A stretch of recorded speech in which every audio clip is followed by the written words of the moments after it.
मैं Shalini, daughter of Jaichand Yadav. मेरी उम्र 22 साल है। ये मेरा आधार कार्ड, मेरी एज प्रूफ है। मैं HIG 1/8 बर्रा 6 की रहने वाली हूँ। अपने घर से 29 जून को अपने कॉलेज के एग्ज़ाम का बहाना करके अपने घर से निकली थी लखनऊ के लिए। लेकिन मैं अपने दोस्त मोहम्मद फैसल, जिनको मैं 6 साल से जानती हूँ, इनके साथ मैं 2 जुलाई को आके हमने गाज़ियाबाद से शादी की। मैंने अपनी मर्ज़ी से, अपनी राज़ी खुशी से, बिना किसी दबाव, बिना किसी फोर्स से मैंने अपना कन्वर्ज़न किया। हमने निकाह किया और निकाह के साथ साथ हमने कोर्ट मैरिज भी की। और ये हमारा 2 तारीख को गाज़ियाबाद से हमने दोनों ने मैरिज अपने खुद से कोर्ट मैरिज की है। ये रहा सर्टिफिकेट। मेरी शादी का जैसे ही मेरे घर वालों को पता चलता है तो उनमें से मेरे बड़े वाले भाई का, जिनका नाम विकास यादव है, फ़ोन आता है और वो मुझसे कहते हैं कि जो तुमने कर लिया है, तुम समझ रही हो कुछ नहीं होगा, पर ऐसा कुछ नहीं है, तुम्हें आना पड़ेगा। और तुम जो समझ रही हो कि तुम बच जाओगी, तुम्हें कुछ नहीं होगा, या जो तुमने कर लिया वो हम सब मान जाएंगे, तो ऐसा कुछ नहीं है, तुम्हें आना पड़ेगा। ये सब सुन के मैंने फ़ोन काट दिया। और इस बीच मेरे घर वालों से बात होती रही। मेरी मम्मी, जिनका नाम शत्रुपा यादव है, उनसे बात हुई। मेरी भाभी, जिनका नाम नेहा यादव है, मेरे बड़े वाले भाई विकास यादव, और मेरे जो मुझसे जो बड़े एक हैं, उनका नाम अभिषेक यादव, उनसे मेरी बात होती रही। मेरे अभिषेक यादव के भाई के दोस्त से, जिनका नाम दीपक यादव है, वो मुझे समझाते रहे कि आ जाओ, हम किसी को कुछ नहीं बताएंगे, हम चुप्पे से तुम्हें गाड़ी में ले जाएंगे, कुछ नहीं होगा, तुम बस आ जाओ। पर मैं अपनी मर्ज़ी से आई थी, तो मैंने उनसे बोला कि नहीं, मैं नहीं आ सकती। फिर मैंने फ़ोन काट दिया। फिर उसके बाद मेरे पापा का 2-3 बजे रात में फ़ोन आता है और वो मुझसे बात करते हैं, मुझसे और फैसल से भी बात करते हैं। मुझसे भी बातें करी थी बहुत सारी कि तुम क्या करते हो, क्या काम है, तुम्हें ये करने से पहले सोचना चाहिए था। अच्छा, तुमने अपने पापा को बताया? तो मैंने कहा नहीं सर, मैंने भी अपने पापा को इन्फॉर्म नहीं करा है। कहते हैं तुम अपने पापा से इन्फॉर्म कर लो, मुझे मिलवा दो, मैं तुम दोनों की शादी करा दूंगा, मुझे रिलीजन से कोई मतलब नहीं, जहाँ मेरी बेटी खुश रहेगी वहाँ मैं राज़ी हूँ। तो मैंने कहा ठीक है सर, मैं कल आपको 11 बजे, अभी तो रात हो गई, कल 11 बजे मैं अपने पापा को बात करके आपको इन्फॉर्म कर दूँगा, फिर आप जैसा चाहना मिल लेके बात कर लेना। कहते ठीक है, अगर नहीं करोगे तो तूफ़ान आ जाएगा, ये वो। मैंने कहा ठीक है सर, क्षमा चाहता हूँ और जो दिक्कत दी, लेकिन मैं कल आपको ज़रूर बताऊँगा। सुबह सुबह मेरे घर से 7-8 बजे, बिना किसी को पता चले, ना ही इन्होंने किसी से बात की थी इनके घर में कि बताया हो मेरे बारे में या इनके हमारी शादी के बारे में, इन्होंने इनके पापा के पास जब मेरे पापा गए तो मेरे पापा इनके पापा से कहते हैं कि हमें लड़की ज़िंदा या मुर्दा चाहिए, लड़की क्योंकि चाहिए। 7 बजे ही चले गए थे और मैंने उनसे बोला था 11-12 बजे मैं बता दूंगा पापा से बात करके। वहाँ मेरे पापा, चाचा, बाबा, भाई सबको धमकाना कि लड़की दे दो, लड़की दे दो। फिर मैंने भी अपने पापा को वही समय बता दिया कि हाँ पापा, शालिनी एक लड़की है जो इनकी बेटी है, जिनसे मैंने शादी करी है, हम दोनों ने खुद से करी, हम दोनों ना ही आएंगे और ना ही किसी का दबाव है हम पे, हम खुद से शादी करी, खुद से रहेंगे। अपनी मर्ज़ी से की थी, तो हम वापस नहीं जाना चाहते थे, इसलिए हमने मना कर दिया। और जैसे ही मेरे घर वाले वहाँ से जा नहीं रहे थे इनके घर से, हमने फिर ये बोला कि मैं अपने भाई से कि वहाँ से चले जाओ, हम आएंगे पर वहाँ से चले जाओ। फिर उसके बाद ये सब होने के बाद हमने डर से अपना फ़ोन बंद कर दिया और कांटेक्ट करना हम सबसे दोनों छोड़ ने दिया। अपना फ़ोन बंद कर दिया। हम लोगों ने कांटेक्ट करना छोड़ दिया। कांटेक्ट जब हम अपना रह रहे थे, हमने किसी से कांटेक्ट नहीं किया था, अपना आराम से रह रहे थे, हंसी खुशी रह रहे थे। ठीक 14 जुलाई को यूपी से कानपुर पुलिस किदवई नगर थाने के दरोगा, जिनका नाम अखिलेश कुमार यादव है, और 2 सिपाही और आए थे। एक का नाम, जिनका नाम है सूर्यवंशी, वो आए थे। वो जहाँ मैं रह रही हूँ वहाँ आए थे। यहाँ से आकर मुझे चांदनी महल थाने ले गए। चांदनी महल थाने ले जाने के बाद वहाँ मैंने देखा कि मेरे पापा भी हैं, वहाँ मेरे पापा भी थे। पुलिस ये कह के मुझे यहाँ से ले गई थी कि तुम्हारा मजिस्ट्रेट के सामने बयान करा देंगे, तुम वहाँ चलो। और मैं इसीलिए थाने चली गई। और जब मैंने अपने पापा को देखा, सबको, पुलिस को देखा, पुलिस से मेरी बातचीत हुई।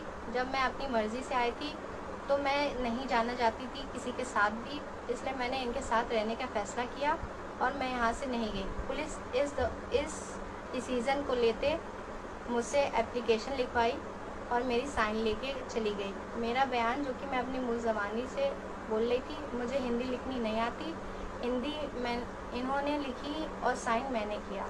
जिसमें ये लिखा था कि मैंने 29 तारीख को अपने घर से निकल के 2 तारीख को शादी की है मोहम्मद फैसल के साथ, और अब मैं नहीं जाना चाहती, मैं यहाँ पे रह रही हूँ और मैंने किसी दबाव में नहीं करी, मैं बहुत खुश हूँ अपने पति के साथ, और अब मैं घर नहीं जाऊँगी और ना ही अपने भाई के साथ, ना ही पापा के साथ। मैंने बयान में लिखवाया साइन कि मैं नहीं करके जाना चाहती, और वो पुलिस मेरी वीडियो बनाकर फिर सब अपना करके काम सारा एप्लीकेशन करके वो यहाँ से चले गए। यहाँ से जाने के बाद हम अपनी मैरिड लाइफ में रह रहे थे, अच्छे से रह रहे थे।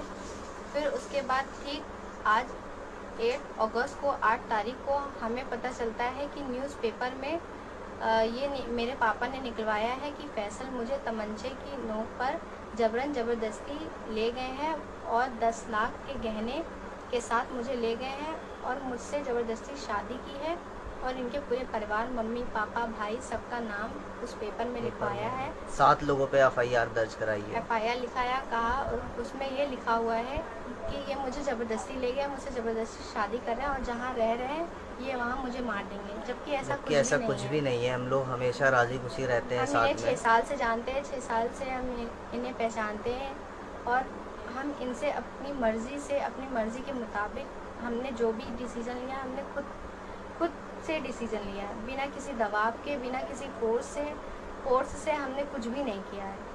हमें किसी से कोई शिकवा नहीं है, कोई शिकायत नहीं है। हमें मुझे अपने माँ बाप से भी नहीं है कि ना ही मुझे, इसलिए मैंने अपने माँ बाप के नाम एक भी FIR नहीं लिखवाया। और बीच में हमें ये भी पता चलता है कि मेरे पापा के दोस्त आके, वो जहाँ ये रहते हैं वहाँ आके ये बोले कि लड़की तो मरेगी, भाई के दोस्त भी आके कि लड़की तो मरेगी, लड़की को तो लड़की के पापा मारेंगे और लड़के का तो जो होगा वो होगा। मुझे मेरी जान का खतरा है, मैं जहाँ रह रही हूँ मुझे यहाँ से भी खतरा है। मुझे नहीं पता कल को मेरे साथ क्या हो क्या नहीं हो, इनके साथ क्या हो क्या नहीं हो, ये हमें कुछ भी नहीं मालूम। हमें किसी से कोई शिकायत किसी से कोई चीज़ नहीं है, ना ही हमें किसी के खिलाफ़ कोई FIR करनी है, ना ही कोई केस करना है। बस हम अपनी लाइफ को अपने एक दूसरे के साथ रहना चाहते हैं, और हमें किसी रिलीजन से, किसी भी धर्म से, किसी से कोई लेना देना नहीं है, ना ही हमें किसी से कोई बैर है। जैसा कि हमने सोचा था कि हम अपने लाइफ में एक दूसरे की जिम्मेदारी उठा के अच्छे से प्यार मोहब्बत से रहेंगे, अपनी लाइफ को स्पेंड करेंगे। है, मैं बुराड़ी की रहने वाली हूँ। 2 साल पहले नफीस खान नाम के आदमी से मेरी शादी हुई थी, जो कि उसने अपने प्यार के जाल में फंसा करके मुझसे शादी की। शादी से पहले तो वो यूँ बोलता था कि तू अपने धर्म मत बदलियो, तुझे पूजा पाठ करनी है तो करियो, मुझे कोई एतराज़ नहीं। शादी होने के 1.5 महीने बाद से उसने मुझ पर दबाव बनाना स्टार्ट कर दिया कि नमाज़ पढ़, रोज़ा रख।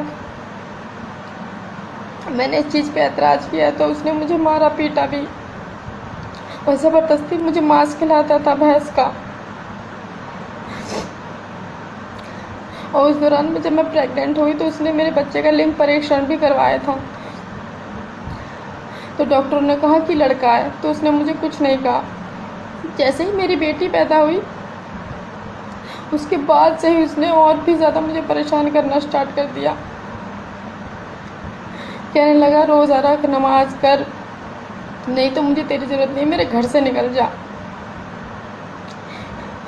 नहीं तो मीट खा, तू अभी पक्की मुसलमान नहीं बनी है, गऊ मांस खा, भैंस का मांस खा, तब जाके तू मुसलमान बनेगी।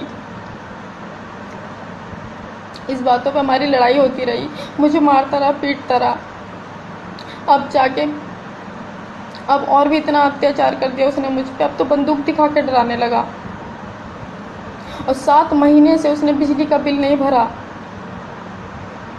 कहता है लाइट कटवाऊंगा, देखता हूँ तू लाइट में कैसे रहती है। और हमारा पीने का पानी तक बंद कर दिया उसने। टैंकर वाले को जाके वो बोलता इस घर में पानी मत देना, यहाँ पे कोरोना हो रहा है। ना खर्चे के पैसे ठीक से देता, ना कुछ। मेरे पास मेरी बेटी की दूध पिलाने के लिए भी पैसे नहीं है। मैं कहाँ जाऊँ? तो इतनी लड़ाई होने के बाद फिर मैंने एक्शन लिया, पुलिस कंप्लेंट लिखवाई।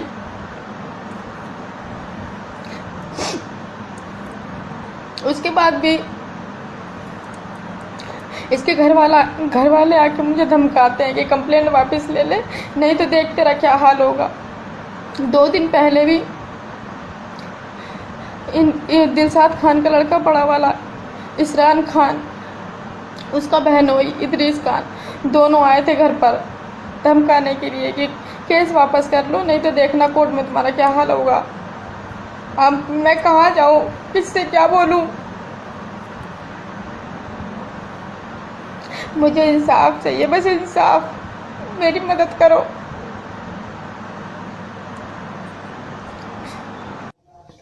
मेरी जनता से हाथ जोड़कर अपील है। मेरा नाम नेहा है, मैं बुराड़ी में रहती हूँ। 2 साल पहले मेरे से नफीस खान के नाम के आदमी ने मुझसे बहला फुसला कर शादी की। मैं हिंदू समाज से हूँ, वो मोमडन है। मैंने उसकी प्यारी प्यारी बातों में आकर उससे शादी कर ली, लेकिन शादी के 1 महीने बाद से ही वो मुझे टॉर्चर करने लगा, मारने लगा, पीटने लगा। पहले तो हर बात में हाँ हाँ करता था, और जब से मेरी बेटी हुई है, ये 1 साल की है, जब से मेरी बेटी हुई है मुझे और भी टॉर्चर करता है, मुझे और भी परेशान करता है, मुझे मारता है, पीटता है। तो मैं कहाँ जाऊँ और कहता है मेरे घर से बाहर निकल, मुझे तेरी जरूरत नहीं है। वो मुझ पे गलत इल्जाम लगाता है, मेरे घर वालों को मारने की धमकी देता है, ना मुझे खाने को देता है ढंग से, ना पहनने को देता है, ना कहीं जाने देता है, ना कहीं आने देता है। बताइए मैं क्या करूं, मैं कहाँ जाऊं? मेरे बेचारी बच्चियों का कभी दूध मिलता है, कभी नहीं मिलता।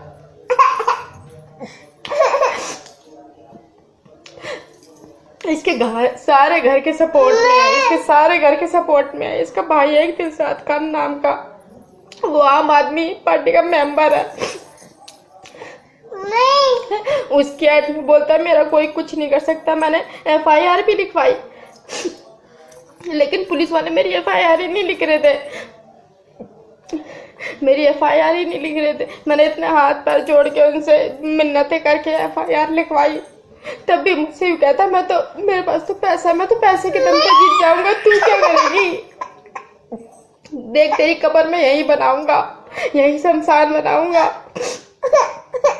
इसके पास रिवॉल्वर भी है, बंदूक भी है, मुझे दिखा के डराता है।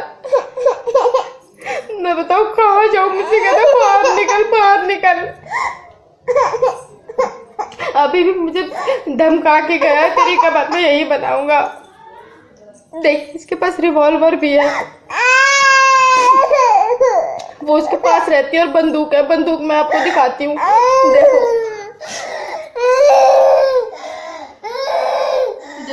ये बंदूक है।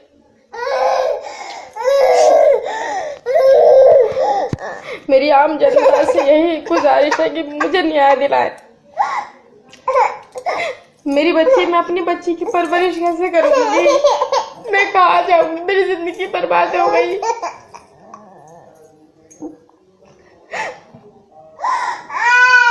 मेरी आम जनता से यही गुजारिश है, प्लीज मुझे न्याय दिलाएं। इस आदमी को कड़ी से कड़ी सजा दे, और जो मैंने FIR कराई है उस पर कुछ न कुछ कार्रवाई हो।